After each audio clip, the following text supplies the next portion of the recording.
दोस्तों, हिंदी है हम चैनल पर आपका स्वागत, अभिनंदन और वंदन। आइए सुनते हैं मुंशी प्रेमचंद्र की प्रसिद्ध और अंतिम कहानी कफन। झोपड़े के द्वार पर घीसू और उसका बेटा माधव दोनों एक बुझे हुए अलाव के सामने चुपचाप बैठे हुए थे। अंदर माधव की बहू बुधिया प्रसव वेदना से कराह रही थी। रह रहकर उसके मुंह से ऐसी दिल हिला देने वाली चीख निकलती थी कि दोनों कलेजा थाम लेते थे। जाड़ों की रात थी, प्रकृति सन्नाटे में डूबी हुई, सारा गांव अंधकार में लय हो गया था। घीसू ने कहा, मालूम होता है बचेगी नहीं, सारा दिन दौड़ते ही गया। जा देख देख तो आ। माधव चिढ़कर बोला, मरना ही है तो जल्दी मर क्यों नहीं जाती, देखकर क्या करूं। तू बड़ा बेदर्द है बे। साल भर जिसके साथ सुख चैन से रहा, उसी के साथ इतनी बेवफाई। तो मुझसे तो उसका तड़पना और हाथ पांव पटकना नहीं देखा जाता। माधव ने दो टुक कहा। चमारों का कुनबा था और सारे गांव में बदनाम। घीसू एक दिन काम करता तो 3 दिन आराम करता। माधव इतना कामचोर था कि आध घंटे काम करता तो घंटे भर चिलम पीता। इसीलिए उन्हें कहीं मजदूरी नहीं मिलती। घर में मुट्ठी भर भी अनाज मौजूद होता तो उनके लिए काम करने की कसम थी। जब 2-4 फाके हो जाते तो घीसू पेड़ से लकड़ियां तोड़ लाता और माधव बाजार में बेच आता। और जब वह पैसे रहते तो दोनों इधर उधर मारे मारे फिरते। गांव में काम की कमी ना थी। किसानों का गांव था, मेहनती आदमियों के लिए 50 काम थे, मगर इन दोनों को उसी वक्त बुलाते जब 2 आदमियों से एक का काम पाकर भी संतोष कर लेने के सिवा और कोई चारा ना होता। अगर दोनों साधु होते तो उन्हें संतोष और धैर्य के लिए संयम और नियम की बिल्कुल जरूरत ना होती। यह तो इनकी प्रकृति थी। विचित्र जीवन था इनका। घर में मिट्टी के 2-4 बर्तनों के सिवा कोई संपत्ति नहीं। फटे चीथड़ों से अपनी नग्नता को ढाके जी रहे थे। संसार की चिंताओं से मुक्त, कर्ज से लदे हुए, गालियां भी खाते, मार भी खाते, मगर कोई गम नहीं। दीन इतने कि वसूली की बिल्कुल आशा ना रहने पर भी लोग इन्हें कुछ ना कुछ कर्ज दे देते थे। मटर आलू की फसल में दूसरों के खेतों से मटर या आलू उखाड़ लाते और भून भून कर खाते। 10-5 ऊख उखाड़ लाते और रात को चूसे। घीसू ने इसी प्रकार से 60 साल की उम्र काट दी थी और माधव भी सपूत बेटे की तरह बाप के ही पद चिन्हों पर चल रहा था, बल्कि उसका नाम और भी उजागर कर रहा था। इस वक्त भी दोनों अलाव के सामने बैठकर आलू भून रहे थे, जो कि किसी खेत से खोद कर लाए थे। घीसू को स्त्री का तो बहुत दिन हुए देहांत हो गया था। माधव का ब्याह पिछले साल हुआ था। जब से यह औरत आई है उसने इस खानदान में व्यवस्था की नींव डाल दी थी और इन दोनों बेगैरतों को दोजख भरती रहती थी। जब से वह आई वे दोनों और भी आराम तलब हो गए थे, बल्कि कुछ अकड़ने भी लगे थे। कोई कार्य करने को बुलाता तो दोगुनी मजदूरी मांगते। कहीं औरत आज प्रसव वेदना से मर रही थी और ये दोनों शायद इसी इंतजार में थे कि वह मर जाए तो आराम से सोए। घीसू ने आलू छीलते हुए कहा, जाकर देख तो क्या दशा है उसकी। चुड़ैल का फिसाद होगा और क्या। यहाँ तो ओझा भी 1 रुपया मांगता है। माधव को भय था कि वह कोठरी में गया तो घीसू आलू का एक बड़ा भाग साफ कर देगा। बोला, मुझे वहां जाते डर लगता है। डर किस बात का, मैं तो यहाँ हूँ ही, तो तुम ही जाकर देखो ना।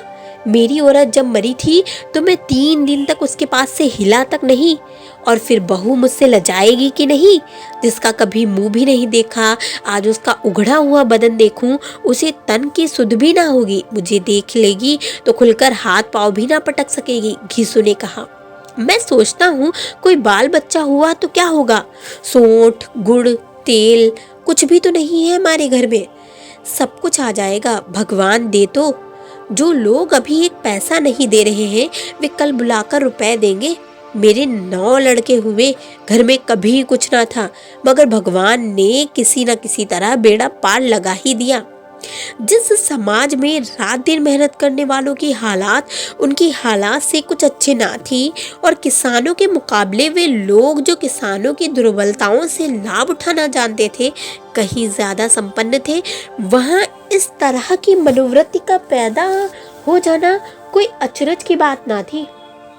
हम तो कहेंगे घीसू किसानों से कहीं ज्यादा विचारवान और किसानों के विचार शून्य समूह में शामिल होने के बदले बैठकबाजों की कुत्सित मंडली में जा मिलता था।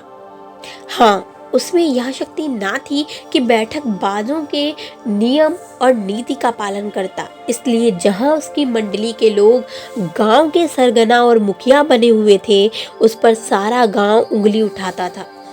फिर भी उसे यह तस्कीन तो थी कि अगर वह फटे हाल है तो कम से कम उसे किसानों की सी जान तोड़ मेहनत तो नहीं करनी पड़ती, और उसकी सरलता और निरीहता से दूसरे लोग बेजा फायदा तो नहीं उठाते। दोनों आलू निकाल निकाल कर खाने लगे। कल से कुछ नहीं खाया था, इतना सब्र ना था कि उन्हें ठंडा हो जाने दे। कई बार दोनों की जबानें जल गई। छिल जाने पर आलू का बाहरी हिस्सा बहुत ज्यादा गर्म ना मालूम होता, लेकिन दांत के तले पड़ते ही अंदर का हिस्सा जबान, हलक और तालू जला देता था, और उस अंगारे को मुंह में रखने से ज्यादा खैरियत इसी में थी कि वह अंदर पहुंच जाए। वहां उसे ठंडा करने के लिए काफी सामान थे, इसलिए दोनों जल्द जल्द निकल जाते। हालांकि इस कोशिश में उनकी आंखों से आंसू निकल आते। घीसू को उस वक्त ठाकुर की बारात याद आई जिसमें 20 साल पहले वह गया था। उस दावत में उसे जो तृप्ति मिली थी वह उसके जीवन में एक याद रखने लायक बात थी, और आज भी उसकी याद ताजी थी। बोला वह भोज नहीं भूलता। तब से फिर उस तरह का और भरपेट भोजन नहीं मिला। लड़की वालों ने सबको भरपेट पूड़ियाँ खिलाई थी, सबको, छोटी बड़ी सबने पूड़ियाँ खाई और असली घी की। चटनी, रायता, 3 तरह के सूखे साग, एक रसेदार तरकारी, दही, मिठाई। अब क्या बताऊं कि उस भोज में क्या स्वाद मिला। कोई रोक टोक नहीं, कोई चीज चाहो मांगो, जितना चाहो खाओ। लोगों ने ऐसा खाया कि किसी ने पानी ना पिया गया। मगर परोसने वाले थे कि पत्तल में गरम गरम गोल गोल सुवासित कचौड़ियां डाल देते थे। मना करते थे कि नहीं चाहिए, पत्तल पर हाथ से रोकते, मगर वह थे कि दिए जाते थे। और जब सबने मुंह धो लिया तो पान इलायची भी मिली, मगर मुझे पान लेने की सुध कहाँ। खड़ा ना हुआ जाता था, चटपट अपने कंबल पर जाकर लेट गया। ऐसा दिल दरियाव था वह ठाकुर। माधव ने इन पदार्थों का मन ही मन मजा लेते हुए कहा, अब हमें कोई ऐसा भोज नहीं खिलाता। अब कोई क्या खिलाएगा, वह जमाना दूसरा था। अब तो सबको किफायत सूझती है। शादी ब्याह में मत खर्च करो, क्रियाकर्म में मत खर्च करो। पूछो गरीबों का माल बटोर बटोर कर कहाँ रखोगे? बटोरने में तो कमी नहीं है, हाँ खर्च में किफायत सूझती है। तुमने 20 एक पूड़ियाँ खाई होंगी, 20 से ज्यादा खाई थी। मैं 50 खा जाता, 50 से कम मैंने भी ना खाई थी। अच्छा पट्टा था, तू तो मेरा आधा भी नहीं है। आलू खाकर दोनों ने पानी पिया और वहीं अलाव के सामने अपनी धोतियां ओढ़कर पांव पेट में डाले सो रहे, जैसे 2 बड़े बड़े अजगर कुंडलियां मारे पड़े हों, और बुधिया अभी तक कराह रही थी। सवेरे माधव ने कोठरी में जाकर देखा, उसकी स्त्री ठंडी हो गई थी। उसके मुंह पर मक्खियां भिनक रही थीं, पथराई हुई आंखें ऊपर टंगी हुई थी, सारी देह धूल से लथपथ हो रही थी। उसके पेट में बच्चा मर गया था। माधव भागा हुआ घीसू के पास आया, फिर जोर जोर से हाय हाय करने और छाती पीटने लगा। पड़ोस वालों ने यह रोना सुना तो दौड़े हुए आए और पुरानी मर्यादा के अनुसार इन अभागों को सांत्वना देने लगे, मगर ज्यादा रोने पीटने का अवसर ना था। कफन की और लकड़ी की फिक्र करनी थी। घर में तो पैसा इस तरह गायब था जैसे चील के घोंसले से मांस। बाप बेटे रोते हुए गांव के जमींदार के पास पहुंचे।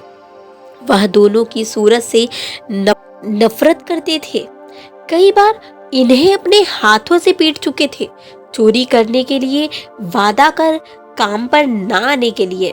पूछा, क्या है बेगुसुआ, रोता क्यों है? अब तो तू कहीं दिखलाई भी नहीं देता, मालूम होता है इस गांव में रहना नहीं चाहता। घिसू ने जमीन पर सिर रखकर आंखों से आंसू भरे हुए कहा, सरकार बड़ी विपत्ति में हूँ। माधव की घरवाली गुजर गई, रात भर तड़पती रही सरकार, हम दोनों उसके सिरहाने बैठे रहे, दवा दारू जो कुछ हो सका सब कुछ किया, वह हमें दगा दे गई। अब कोई एक रोटी देने वाला भी ना रहा मालिक, तबाह हो गए, घर उजड़ गया, आपका गुलाम हूँ। अब आपके सिवा कौन उसकी मिट्टी पार लगाएगा? हमारे हाथ में जो कुछ था वह सब तो दवा दारू में उठ गया। सरकार की ही दया होगी तो उसकी मिट्टी उठेगी, आपके सिवा किसके द्वार पर जाऊं? जमींदार साहब दयालु थे, मगर घीसू पर दया करना काले कंबल पर रंग चढ़ाना था।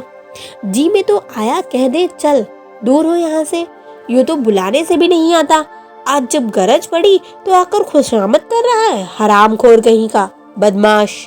लेकिन यह क्रोध या दंड का अवसर ना था। जी में कुड़ते हुए 2 रुपए निकाल कर फेंक दिए, मगर सांत्वना का एक शब्द भी मुंह से ना निकला। उसकी तरफ ताका तक नहीं, जैसे सिर का बोझ उतारा हो। जब जमींदार साहब ने 2 रुपए दिए तो गांव के बनिए महाजनों को इनकार का साहस कैसे होता? घीसू जमींदार के नाम का ढिंढोरा भी पीटना जानता था। किसी ने 2 आने दिए, किसी ने 4 आने। 1 घंटे में घीसू के पास 5 रुपए की अच्छी रकम हो गई।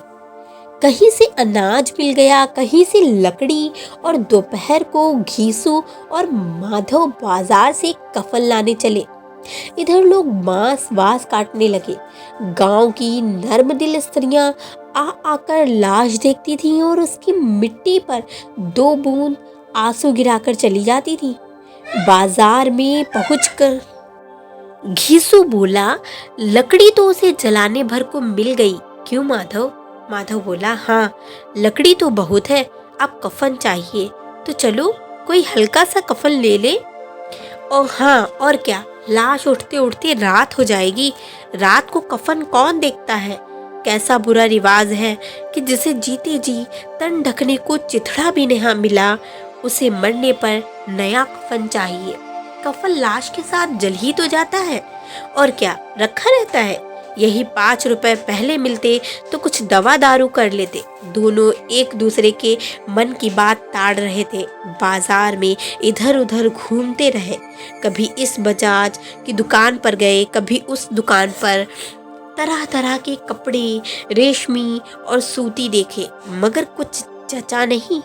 यहाँ तक कि शाम हो गई, जब दोनों ना जाने किस देवी प्रेरणा से एक मधुशाला के सामने जा पहुंचे और जैसे किसी पूर्व निश्चित व्यवस्था से अंदर चले गए। वहां जरा देर तक दोनों असमंजस में खड़े रहे। फिर घीसू ने गद्दी के सामने जाकर कहा, साहू जी 1 बोतल हमें भी देना। उसके बाद कुछ चिखोना आया, तली हुई मछली आई और दोनों बरामदे में बैठकर शांतिपूर्वक पीने लगे। कई कुज्जियां ताबड़तोड़ पीने के बाद सरूर आ गया। घीसू बोला, कफन लगाने से क्या मिलता है, आखिर जल ही तो जाता है, कुछ बहू के साथ तो ना जाता। माधव आसमान की तरफ देखकर बोला, मानो देवताओं को अपनी निष्पापता का साक्षी बना रहा हो। दुनिया का दस्तूर है, नहीं तो लोग बामनों को हजारों रुपए क्यों दे देते हैं? कौन देखता है परलोक में मिलता है या नहीं? बड़े आदमियों के पास धन है, फूके, हमारे पास फूकने को क्या है? लेकिन लोगों को जवाब क्या दोगे? लोग पूछेंगे नहीं कफन कहाँ है? घीसू हंसा। अबे कह देंगे कि रुपए कमर से खिसक गए, बहुत ढूंढा मिले नहीं। लोगों को विश्वास नहीं आएगा, लेकिन फिर वही रुपए देंगे। माधव भी हंसा इस अनपेक्षित सौभाग्य पर। बोला बड़ी अच्छी थी बेचारी, मरी तो खूब खिला पिलाकर, आधी बोतल से ज्यादा उड़ गई। घीसू ने 2 से पूड़ियाँ मंगाई, चटनी अचार कलेजियाँ। शराब खाने के सामने ही दुकान थी। माधव लपक कर 2 पत्तलों में सारा सामान ले आया। पूरा 1.5 रुपया खर्च हो गया, सिर्फ थोड़े से पैसे बचे रहे। दोनों इस वक्त शान से बैठे पूड़ियाँ खा रहे थे, जैसे जंगल में कोई शेर अपना शिकार उड़ा रहा हो। न जवाबदेही का खौफ था, न बदनामी की फिक्र। इन सब भावनाओं को उन्होंने बहुत पहले ही जीत लिया था। घीसू दार्शनिक भाव से बोला, हमारी आत्मा प्रसन्न हो रही है तो क्या उसे पुण्य ना होगा? माधव ने श्रद्धा से सिर झुकाकर तस्दीक की, जरूर से होगा। भगवान तुम अंतर्यामी हो, उसे बैकुंठ ले जाना। हम दोनों हृदय से आशीर्वाद दे रहे हैं। आज जो भोजन मिला वह कभी उम्र भर ना मिला था। एक क्षण के बाद मन में एक शंका जागी। बोला क्यों दादा, हम लोग भी एक ना एक दिन वहां जाएंगे ही? घीसू ने इस सवाल का कुछ उत्तर ना दिया। वह परलोक की बातें सोचकर इस आनंद में बाधा न डालना चाहता था। जो वह लोगों से पूछे कि तुमने हमें कफन क्यों नहीं दिया तो क्या कहेंगे? कहेंगे तुम्हारा सिर। पूछेगी तो जरूर, तू कैसे जानता है कि उसे कफन ना मिलेगा? तू मुझे ऐसा गधा समझता है? 60 साल क्या दुनिया में घास खोदता रहा हूँ, उसको कफन मिलेगा और बहुत अच्छा मिलेगा। माधव को विश्वास न आया। बोला कौन देगा? रुपए तो तुमने चट कर दिए। वह तो मुझसे पूछेगी, उसकी मांग में सिंदूर तो मैंने भरा था। घिसू गुस्सा होकर बोला, मैं कहता हूँ उसे कफन मिलेगा, तुम मानता क्यों नहीं? कौन देगा बताते क्यों नहीं? वही लोग देंगे जिन्होंने अब की दिया। हाँ, अब के रुपए हमारे साथ ना आएंगे। ज्यों ज्यों अंधेरा बढ़ता था और सितारों की चमक तेज होती थी, मधुशाला की रौनक भी बढ़ती जाती थी। कोई गाता था, कोई डींग मारता था, कोई अपने संगी के गले लिपट जाता था, कोई अपने दोस्त के मुंह में कुल्हड़ लगाए देता था। वहाँ के वातावरण में सरूर था, हवा में नशा। कितने तो यहाँ नशा आकर एक चुल्लू में मस्त हो जाते थे। शराब से ज्यादा यहाँ दवा की उन पर नशा करती थी। जीवन की बाधाएं यहाँ खींच लाती थी।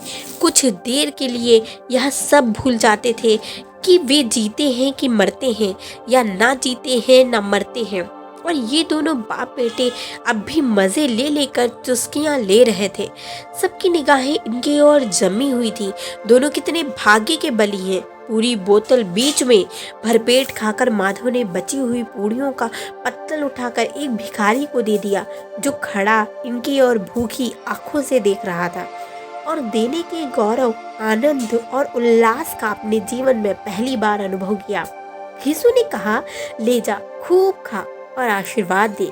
बीवी की कमाई है, वह तो मर गई, मगर तेरा आशीर्वाद उसे जरूर पहुंचे आएगा। रोए रोए से आशीर्वाद दो, बड़ी गाढ़ी कमाई के पैसे हैं। माधव ने फिर आसमान की तरफ देखकर कहा, वह बैकुंठ में जाएगी दादा, बैकुंठ की रानी बनेगी। घीसू खड़ा हो गया और जैसे उल्लास की लहरों में तैरता हुआ बोला, हाँ बेटा, बैकुंठ ही में जाएगी। किसी को सताया नहीं, किसी को दबाया नहीं, मरते मरते हमारी जिंदगी की सबसे बड़ी लालसा पूरी कर गई।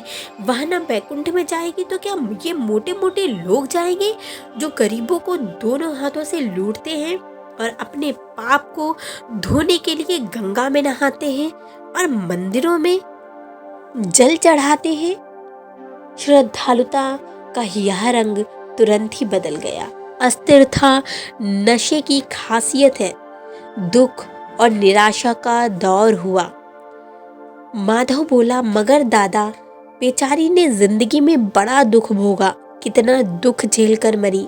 वह आंखों पर हाथ रखकर रोने लगा, चीख मार मार कर घिसू ने समझाया, क्यों रोता है बेटा, खुश हो कि वह माया जाल से मुक्त हो गई, जंजाल से छूट गई। बड़ी भाग्यवान थी जो इतनी जल्दी माया मोह के बंधन तोड़ दिए। और दोनों खड़े होकर गाने लगे, ठगनी क्यों नैना झमकावे ठगनी। पियक्कड़ों की आंखें इनकी ओर लगी हुई थी और वे दोनों अपने दिल में मस्त गाए जाते थे। फिर दोनों नाचने लगे, उछले भी, कूदे भी, गिरे भी, मटके भी, भाव भी बनाए, अभिनय भी किए और आखिर नशे में मदमस्त होकर वहीं गिर पड़े। तो यह थी कहानी मुंशी प्रेमचंद की कफन।